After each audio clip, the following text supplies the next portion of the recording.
আজ গঙ্গাপুর মণ্ডলের এক আর্যিকরের ঘটনার পরিপ্রেক্ষিতে এবং বাংলাদেশে হিন্দুদের উপর নির্যাতনের প্রতিবাদে ভারতীয় জনতা পার্টির পক্ষ থেকে এক যে ধিক্কার মিছিলের আয়োজন করা হয়েছে।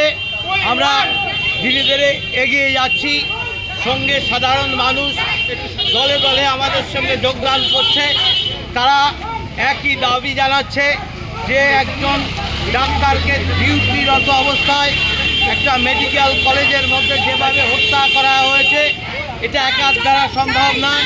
তাই সমস্ত অপরাধীর শাস্তি যেমন চাই, এই ঘটনা ধামাচাপা দেওয়ার জন্য যেসব পুলিশ জড়িয়ে তাদেরও শাস্তি চাই।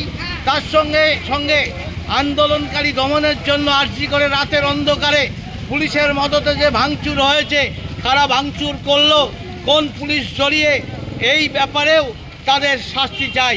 এই তিনটি ক্ষেত্রেই সমস্ত মানুষ এক সারা বাংলা জুড়ে যে এদের চূড়ান্ততম শাস্তি দেওয়া হোক, যাতে এইভাবে পদ অপব্যবহার করে এই রকম পুনরায় যেন আর কোনো বাংলার ঘরে এই রকম দুর্ঘটনা না ঘটে, তার জন্য মানুষ এক হয়ে দাবি জানাচ্ছে।